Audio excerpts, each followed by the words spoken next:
They laughed together when the world wasn't watching. They comforted each other when life became unbearable. But behind the smiles, there was a silence.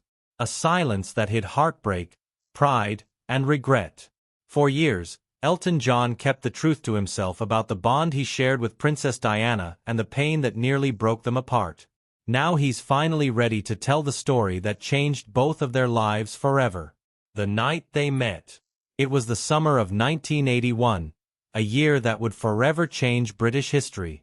Prince Charles was preparing to marry a young nursery school assistant named Diana Spencer.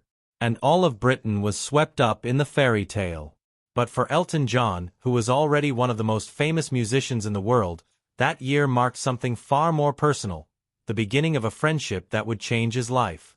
By then, Elton had already become a familiar figure among the royals. The Queen Mother loved his music, and Princess Margaret, known for her rebellious streak, often invited him to intimate gatherings at Kensington Palace. He had performed for aristocrats, dined with dukes, and even shared jokes with Prince Philip, who once teased him for driving a bright yellow Aston Martin around Windsor. Still, despite all the glamour, Elton had never truly felt at home in those circles. That changed one unforgettable night at Prince Andrew's 21st birthday party held inside Windsor Castle. The ballroom glittered with chandeliers, jewels, and royal formality. Elton, dressed modestly by his standards, sat at the piano, playing softly as guests mingled. He later described feeling nervous, out of place among so many lords and ladies. Then, as he turned to look across the room, he saw her. Diana Spencer had just entered, young, radiant, and not yet a princess. The air shifted. She had an incredible social ease, Elton later wrote in his autobiography, an ability to make anyone feel completely comfortable in her company. When their eyes met, he smiled politely, and she returned it with warmth. Within minutes, the two were talking like old friends. They laughed about the awkward music playing and ended up miming the Charleston together in the middle of the ballroom.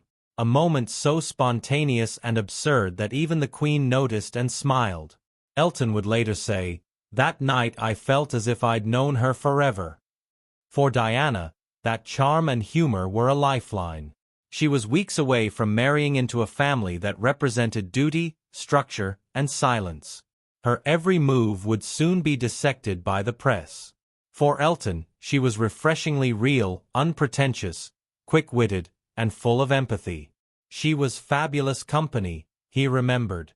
The best dinner guest, incredibly indiscreet, and a real gossip, but she cared deeply about people. From that night on, their bond deepened, both outsiders in their own worlds. He, a flamboyant musician constantly under scrutiny for his sexuality. She, a woman about to lose her freedom to the royal institution. They saw each other's pain without judgment. That mutual understanding, born out of laughter on a dance floor, would turn into one of the most enduring friendships of the 20th century. Neither of them could have known that it would also end in unimaginable tragedy, and that one day Elton's voice would be the one to say goodbye for them both, a friendship tested by fame. Throughout the 1980s and early 1990s, Elton John and Princess Diana became inseparable in a way that very few people around them understood. Their lives were lived under constant flashbulbs. Yet behind the headlines was a friendship built on honesty and vulnerability. Whenever they appeared together, whether at charity galas, royal events, or music concerts, the cameras captured smiles and laughter. But what the public didn't see was the private compassion that held their bond together. Elton often said that Diana had a gift. She could make the most powerful people in the world feel at ease. Yet she herself rarely felt at peace. She was trapped between expectation and emotion, royalty and humanity. As the 1980s progressed, her marriage to Prince Charles grew colder. Rumors of affairs, distance, and despair filled the newspapers. Inside Kensington Palace, Diana was suffocating under the weight of royal formality. Elton understood that loneliness all too well. Behind his extravagant costumes and fame, he was fighting his own battles with addiction, self-doubt, and the burden of being constantly scrutinized. They recognized that pain in each other, and it forged an unspoken trust. Their friendship blossomed during these difficult years. Diana often attended Elton's charity events, especially those supporting AIDS awareness, a cause close to both their hearts. At a time when the stigma surrounding AIDS was at its peak, Diana defied royal protocol by visiting patients, shaking their hands, and embracing them without gloves. Elton once said that this single act changed the public perception of AIDS forever. It was the moment he realized just how fearless she truly was. She didn't care about image or gossip. She cared about people. There were lighter times, too. Diana had a mischievous sense of humor that matched Elton's perfectly. She loved teasing him about his flamboyant wardrobe, while he admired her ability to turn royal stiffness into charm. Elton recalled parties where she'd laugh uncontrollably at his jokes or roll her eyes at the snobbery of the aristocracy. But wherever they went, chaos followed. One evening at a private dinner party in London, both Richard Gere and Sylvester Stallone were guests, and both became infatuated with Diana. The situation quickly escalated into what Elton called a near-fist fight over her attention. She could bring Hollywood superstars to the verge of a punch-up, he later wrote. They were utterly bewitched. Yet, even as she drew crowds and admiration everywhere she went, Diana's private life remained heartbreaking. She struggled with bulimia, sleepless nights, and a feeling of being unloved. Elton would sometimes visit her simply to listen. No cameras, no audience, just two friends escaping the noise. But as fame grew, so did pressure. Diana's world became harder to navigate, filled with manipulation and palace politics. Elton worried about her constantly, knowing how fragile trust could be in that environment. By the early 1990s, they were like siblings, joking, arguing, and relying on one another. But with great affection came occasional conflict. Fame, pride, and exhaustion began to chip away at even their closest bond. And soon, a misunderstanding would bring the friendship to its lowest point, one that neither of them would forget: the rift. The rift. By the mid-1990s, Elton John and Princess Diana's friendship had become one of the most talked about bonds between a celebrity and a royal. They had weathered media storms together, laughed through scandals, and supported each other in ways the public never saw. But in 1996, something unexpected happened. Something that would tear their friendship apart, leaving both wounded and silent. It started with a charity project that meant the world to Elton. He had been working on a coffee table book of rock photography, a glamorous collection of images of musicians, performers, and artists, with all proceeds going to an AIDS foundation. Diana had agreed to write the foreword. It wasn't just a favor. It was a statement. She had long been an advocate for AIDS awareness, breaking taboos, and humanizing a disease many still feared. For Elton, having her name on the project was both an honor and a powerful symbol of compassion. Then, without warning, she withdrew. A letter arrived from Diana's office, polite but distant. She explained that she could no longer participate. The reason, as Elton later learned, was royal disapproval.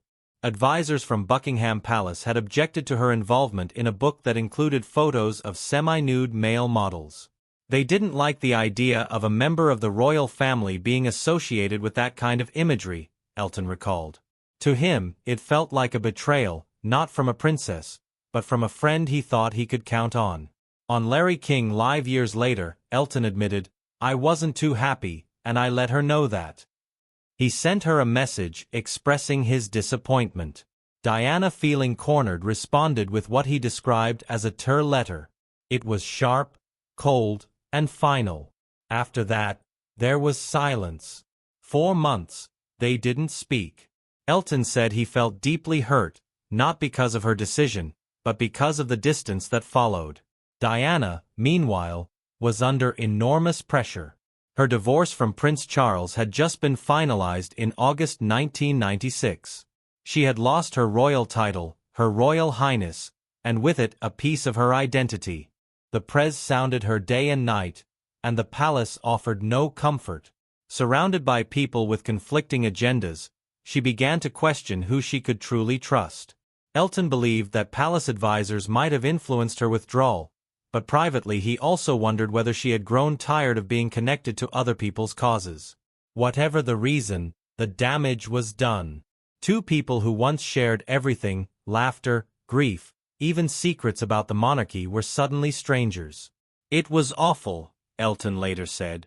"We'd always been honest with each other. But pride got in the way." He admitted he could have called her, but didn't.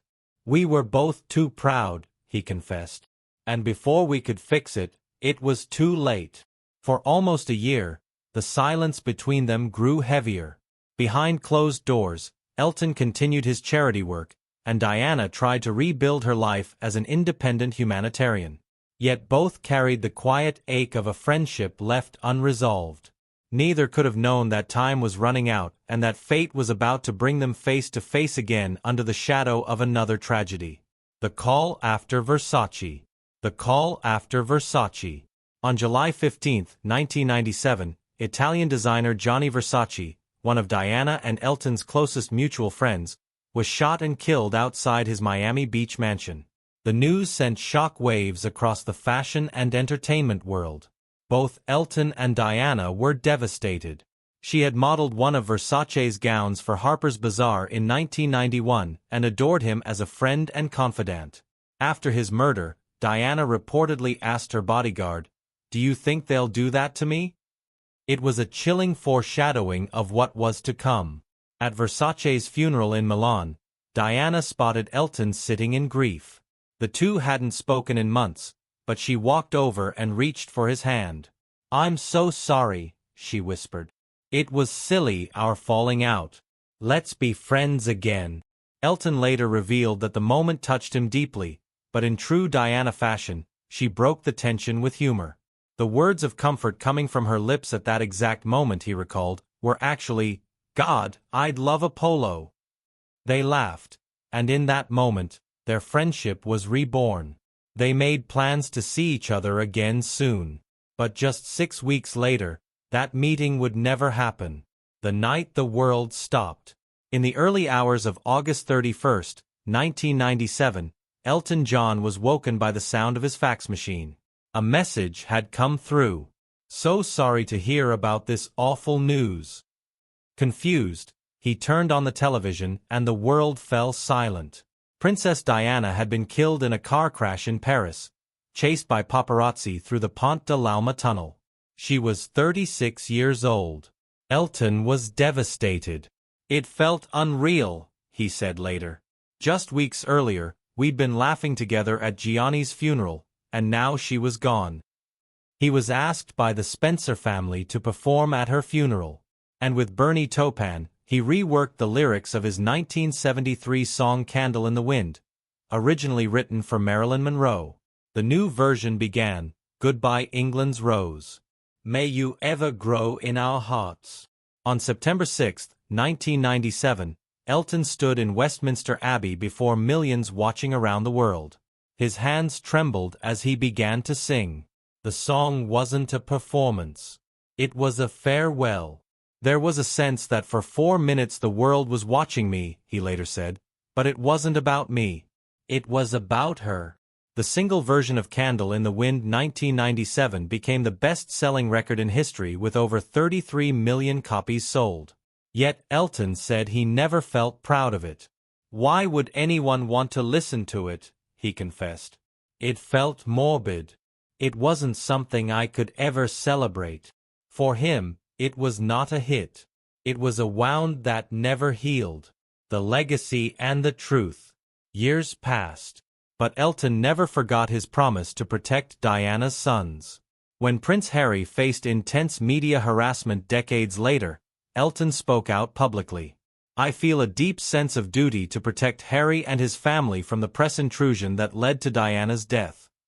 He remains close to both princes, often hosting them privately at his home.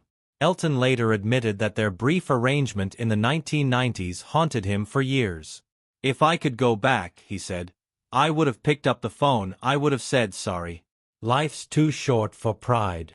He also revealed that he believed Diana's decision to withdraw from the charity project may have been influenced by palace pressure, a reminder of the invisible forces that shaped her life. Their friendship was unlike any other, a royal and a rock star, bound by loneliness and laughter. Through him, the world saw a version of Diana that wasn't polished or rehearsed.